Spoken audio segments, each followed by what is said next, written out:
Mesdames, Messieurs, bonsoir. Nous vivons une époque étrange. Une époque où la célébrité se mesure en clics, où l'affection se compte en likes et où l'anonymat est devenu pour certains une insulte. Nous avons offert à nos enfants des fenêtres ouvertes sur le monde, ces écrans lumineux qu'ils tiennent au creux de leurs mains. Mais avons-nous pris garde à ce qu'ils ne tombent pas par la fenêtre? Ou pire, qu'ils n'y jettent pas les autres pour amuser la galerie?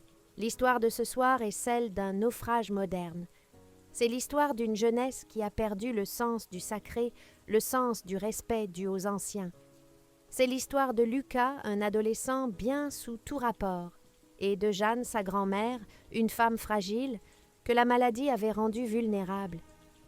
Mais c'est aussi, et peut-être surtout, le procès d'une génération de parents démissionnaires aveuglés par l'argent facile. Préparez-vous à entrer dans le huis clos, étouffant d'un tribunal pour enfants, là où le masque virtuel tombe pour laisser place à la grimace du réel. Il est 6 heures du matin. L'heure légale. L'heure où les honnêtes gens dorment encore et où la justice parfois vient frapper à la porte. Nous sommes dans une banlieue pavillonnaire, aisée de la région lyonnaise. Une rue calme, bordée de haies bien taillées, où les voitures familiales dorment sagement dans les allées. Au numéro 14, tout est silencieux. C'est une belle maison crépie de blanc, le genre de foyer qui respire la réussite de la classe moyenne supérieure. Mais ce matin-là, le silence est brisé par le bruit lourd des bottes sur le gravier. Ils sont 6. 6 officiers de police judiciaire, accompagnés d'un spécialiste de la brigade de cybercriminalité. Ils ne sont pas là pour un cambriolage. Ils sont là pour une perquisition. Le chef du groupe, le capitaine Bertin, un homme qui en a vu d'autres, mais que cette affaire écœure particulièrement, appuie sur la sonnette. Il n'attend pas. Il martèle la porte du poing. « Police, ouvrez !» À l'intérieur, c'est la panique. Marc et Sophie, les parents, se réveillent en sursaut. Ils pensent au feu, ils pensent à une fuite de gaz. Marc descend en pyjama, les yeux bouffis de sommeil, et ouvre la porte tremblant. Il se retrouve face à des brassards orange et des visages fermés. « Marc D. » demande le capitaine. « Oui, c'est moi. Qu'est-ce qui se passe? » « Nous avons un mandat de perquisition et d'amener concernant votre fils, Lucas D., 17 ans. Où est sa chambre? » Lucas. Lucas. Leur fierté. Marc ne comprend pas. Mais il dort. C'est un enfant, qu'est-ce qu'il a fait? Une bêtise au lycée. Les policiers ne répondent pas. Ils montent l'escalier 4 à 4. Ils connaissent le chemin. Ils entrent dans la chambre de l'adolescent. C'est une gaming room typique. Des posters de jeux vidéo, des figurines pop et surtout un véritable studio d'enregistrement. Des néons violets et bleus éclairent encore doucement la pièce. Un ordinateur surpuissant ronronne, 2 écrans géants, un siège ergonomique de compétition et, au milieu, sur le lit, une forme sous la couette. Lucas D. Police debout. L'adolescent émerge hébété. Il n'a pas le temps de comprendre. On le fait asseoir. On lui passe les menottes. Le cliquetis du métal froid est le premier son réel qui pénètre son univers virtuel ce matin-là. Pendant ce temps, l'expert en cybercriminalité s'active. Il ne touche pas à l'ordinateur tout de suite. Il branche des boîtiers pour copier les disques durs sans altérer les preuves. Il saisit le smartphone dernier cri posé sur la table de nuit, celui qui vaut plus d'un SMIC. Il saisit les ring lights, ces lampes annulaires qui donnent un teint parfait au monstre. Sophie la mère est arrivée sur le palier. Elle hurle, hystérique. « Laissez mon fils. Vous lui faites mal. C'est une erreur. C'est un bon garçon. Il ne ferait pas de mal à une mouche. C'est juste un enfant qui s'amuse. » Le capitaine Bertin se retourne. Il tient dans sa main une tablette qu'il vient de saisir sur le bureau. Il regarde la mère droit dans les yeux, avec un mépris qu'il ne cherche même pas à dissimuler. « Madame, dit-il d'une voix glaciale, votre fils ne s'amuse pas. Et il ne joue pas. Votre fils est un chef d'entreprise. Et son fonds de commerce, c'est l'humiliation systématique d'une personne vulnérable. Il fait du business sur la dignité humaine. Embarquez-le. » Lucas est sorti de la maison tête baissée sous le regard des voisins qui commencent à écarter leurs rideaux. Il n'a plus son filtre Instagram sur le visage. Il n'a plus ses abonnés pour le défendre. Il est juste un gamin de 17 ans qui vient de comprendre que la réalité a rattrapé la fiction.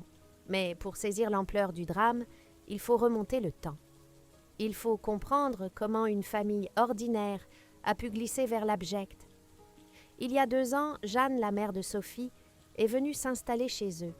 Jeanne a 82 ans. C'était une femme élégante, autrefois une ancienne professeure de piano, une femme de culture. Mais le temps et la maladie d'Alzheimer ont commencé leur travail de sape. Au début, c'était toi des oublis. Les clés, le prénom du chat. Puis c'est devenu la désorientation, les phrases qui tournent en boucle, la perte d'autonomie. La famille l'a accueilli. C'était la solution la plus humaine, disait-il. Et puis, cela évitait de payer une maison de retraite hors de prix. Jeanne occupait la chambre du rez-de-chaussée. Elle était douce, Jeanne. Elle souriait souvent d'un sourire un peu vague, perdu dans ses souvenirs d'avant-guerre. Lucas lui s'ennuyait. Le lycée l'intéressait peu. Son rêve, c'était d'être influenceur, d'être une star, de gagner des millions comme ses idoles qui vivent à Dubaï. Il a essayé les jeux vidéo, la danse, les défis stupides. Sans succès. Quelques centaines d'abonnés tout au plus. Et puis un jour, par hasard, il a filmé sa grand-mère. Elle cherchait ses lunettes alors qu'elles étaient sur son nez. Lucas a trouvé ça drôle. Il a monté la vidéo, ajouté une musique comique, des bruitages de dessins animés et l'a postée sur TikTok avec le hashtag Crazy Granny Mamie Folle. Le lendemain matin, il avait 50 000 vues. 50 000 personnes avaient ri de la confusion d'une vieille dame. Pour Lucas, ce n'était pas de la méchanceté. C'était de la viralité. C'était le Graal. Il a compris qu'il tenait un filon. La Crazy Granny est devenue son personnage. Au début, c'était gentil. Il lui faisait goûter un citron pour filmer sa grimace. Il lui faisait répéter des mots d'argot qu'elle ne comprenait pas. Wesh, la cité, disait Jeanne en souriant, et les commentaires explosaient de rire. Mandeder, la vieille JPP. Elle est trop bête. Mais l'algorithme des réseaux sociaux est un monstre insatiable. Il faut toujours plus. Plus de rire, plus de choc, plus d'extrême. Si vous ne montez pas le niveau, l'audience part ailleurs. Alors Lucas a monté le niveau. C'est devenu le prank, la caméra cachée cruelle. Imaginez la scène. Jeanne dort paisiblement dans son fauteuil. Lucas s'approche sur la pointe des pieds, caméra au poing. Il tient un klaxon à air comprimé. Il le déclenche à 10 cm de l'oreille de sa grand-mère. Jeanne sursaute, terrifiée, le cœur battant à tout rompre. Elle pleure, elle tremble. Lucas zoome sur son visage déformé par la peur. Il rit. Regardez sa tête. Elle a failli faire une crise cardiaque. Lâchez un like si vous voulez que je recommence, et les likes pleuvent. 100 000, 500 000, 1 million. L'argent commence à rentrer. Les plateformes rémunèrent les vues. Les marques peu regardantes proposent des placements de produits. Lucas vend des boissons énergisantes, des écouteurs, des VPN, entre 2 vidéos où il humilie son aïeul. Il y a eu la vidéo de la farine. Il lui jette un bol de farine au visage quand elle ouvre la porte. Il y a eu la vidéo du shampoing bleu. Il remplace son shampoing par de la teinture. Jeanne se retrouve avec les cheveux bleus pleurant devant son miroir, ne se reconnaissant plus. Lucas filme Hilar. Et les parents Marc et Sophie. Que font-ils pendant ce temps? C'est là que le dossier devient accablant. Ils savent. Bien sûr qu'ils savent. Lucas ne s'en cache pas. Il leur montre les chiffres. Regarde, papa, 1 million de vues. Au début, ils ont tiqué. C'est pas très gentil pour mamie Lucas. Mais Lucas a sorti son téléphone. Il leur a montré son compte PayPal. 5 000 € ce mois-ci. 8 000 le mois suivant. Lucas a acheté une télévision 4K incurvée pour le salon. Il a payé les vacances aux Seychelles pour toute la famille, sauf Jeanne, gardée par une voisine. Il a offert un sac de luxe à sa mère. Alors Marc et Sophie ont développé une cécité sélective. Ils se sont dit, elle ne souffre pas vraiment. Elle oublie tout 5 minutes après, de toute façon, C'est de l'humour, les jeunes sont comme ça aujourd'hui. Ils ont vendu la dignité de leur mère contre du confort matériel. Ils sont devenus les complices silencieux d'un bourreau domestique. Mais le monde virtuel a ses limites, et heureusement, il existe encore des gardiens de l'humanité dans le monde réel. L'alerte n'est pas venue d'un voisin ni de la famille. Elle est venue d'une jeune stagiaire, Chloé, qui travaille pour l'association Les Petits Frères des Pauvres, une association admirable qui lutte contre l'isolement des personnes âgées. Chloé faisait de la veille sur les réseaux sociaux. Un soir, l'algorithme lui propose une vidéo de Crazy Granny. Elle regarde. Elle ne rit pas. Elle est glacée d'effroi. Elle voit la détresse dans les yeux de la vieille dame. Elle voit la manipulation. Elle clique sur le profil. Elle regarde 10-20 vidéos. C'est un catalogue d'abus. Chloé alerte immédiatement sa directrice. « Regardez ça. C'est de la maltraitance. C'est public et personne ne dit rien. » L'association ne prend pas cela à la légère. Ils ne signalent pas le compte tout de suite à TikTok, de peur que les preuves ne soient effacées. Ils font appel à un huissier de justice spécialisé dans le numérique. Pendant 48 heures, ils enregistrent tout. Ils téléchargent chaque vidéo, chaque commentaire insultant, chaque preuve de monétisation. Ils constituent un dossier en béton armé. Puis ils vont voir le procureur de la République. Le procureur, en voyant les images, a, dit-on, tapé du poing sur la table. Pour lui, ce n'est pas de l'art, ce n'est pas de l'humour. C'est de la violence volontaire sur personnes vulnérables, c'est de l'atteinte à la dignité humaine, c'est de la diffusion d'images dégradantes. L'enquête est lancée. La machine judiciaire se met en branle. C'est ce qui nous ramène à cette perquisition de 6 heures du matin. Nous voici maintenant au cœur du réacteur, le procès. Comme Lucas est mineur 17 ans, l'audience se tient devant le juge des enfants à huis clos partiel. La presse n'est pas admise, mais la famille est là, ainsi que les représentants de l'association Partie civile. L'ambiance dans la petite salle d'audience est lourde électrique. Jeanne n'est pas là. Elle a été placée en urgence dans une unité protégée, loin de ses tortionnaires. Un expert psychiatre a déterminé qu'elle souffrait d'un stress post-traumatique sévère, même si elle ne peut pas l'exprimer avec des mots. Lucas est assis sur le banc des accusés. Il a l'air petit dans son costume trop grand acheté pour l'occasion. Il ne fanfaronne plus. Mais a-t-il compris? Pas sûr. Son avocat, Maître Vasseur, un ténor du barreau payé avec l'argent des vidéos ironie du sort, tente une défense audacieuse. C'est la stratégie de la liberté de création. Il se lève, fait voler sa robe noire. « Monsieur le juge, ne nous trompons pas de procès. Nous jugeons ici un artiste, un jeune créateur de contenu. Certes, l'humour est parfois grinçant, parfois limite. Mais regardez les vidéos. La grand-mère sourit. Elle participe. C'est un jeu entre un petit-fils et sa mamie. C'est leur complicité. Lucas a créé un lien avec elle grâce à ça. Qui sommes-nous pour juger de la qualité de leur relation? Il n'y a pas de coup, pas de sang. C'est du théâtre. Les parents Marc et Sophie hochent la tête vigoureusement. Ils s'accrochent à cette version comme à une bouée. Oui, ils s'aimaient bien, c'était pour rire. Le juge écoute impassible. Puis il donne la parole au procureur. Le procureur se lève lentement. Il ne fait pas de grands effets de manche. Il tient juste une clé USB. « Maître, dit-il en s'adressant à la défense, vous parlez de théâtre de complicité de sourire. La police scientifique a fouillé l'ordinateur de votre client.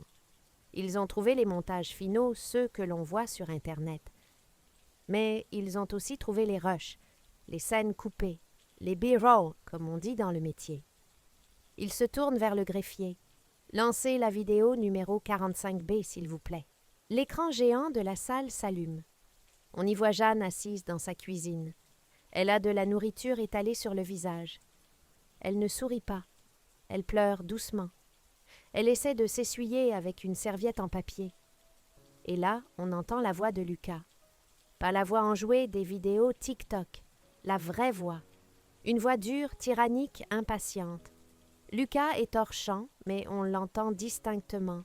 « Mais putain, mamie, arrête de chialer, tu gâches la prise. » Jeanne murmure « Lucas, s'il te plaît, je suis fatiguée, je veux aller au lit. » La caméra bouge brusquement. On voit la main de Lucas entrer dans le champ. Clac. Le bruit est sec, violent, une gifle, pas une tape amicale. Une vraie gifle sur la joue fripée de la vieille dame. « Je t'ai dit de sourire !» hurle Lucas. « Souris comme tout à l'heure. Si tu souris pas, on refait tout. C'est ça qui fait de l'argent, espèce de vieille débile. Tu crois que je paye comment tes couches? Allez, action. » Dans la salle d'audience, c'est la sidération. Un silence de mort s'installe. Un silence si profond qu'on pourrait entendre une larme tomber. L'avocat de la défense s'affaisse sur sa chaise. Il sait qu'il a perdu. Il n'y a pas d'art ici. Il n'y a que de la barbarie. Sophie la mère porte la main à sa bouche pour étouffer un sanglot. Pour la première fois, elle voit. Elle voit ce qu'elle a refusé de voir pendant 2 ans. Elle voit que son fils n'est pas un clown, c'est un tortionnaire. Et elle voit qu'elle a laissé faire. Le juge reprend la parole. Sa voix tremble légèrement, contenue par la colère. « Monsieur Lucas D., vous n'avez pas seulement exploité l'image de votre grand-mère. Vous avez exercé sur elle une violence physique et psychologique en profitant de sa maladie qui l'empêchait de se défendre ou de se souvenir. Vous avez transformé un être humain en animal de cirque. Le verdict tombe le soir même, et la justice, pour une fois, décide de frapper fort pour l'exemple. Lucas, bien que mineur, est condamné à une peine de 18 mois de placement en centre éducatif fermé. Ce n'est pas la prison, mais ça y ressemble. C'est un centre de redressement strict. Pas d'internet, pas de téléphone, pas de sortie. Levé à 6 heures, court travail manuel, couché, à 21 heures. Pour un gamin accro aux écrans, c'est une désintoxication brutale, une petite mort sociale. Il est également condamné à une obligation de soins psychologiques et à une interdiction totale d'apparaître sur les réseaux sociaux pendant 5 ans. Mais le juge ne s'arrête pas là. Il se tourne vers les parents. Monsieur et Madame D, vous étiez les tuteurs légaux de Lucas et les responsables moraux de Jeanne. Vous avez failli à toutes vos obligations.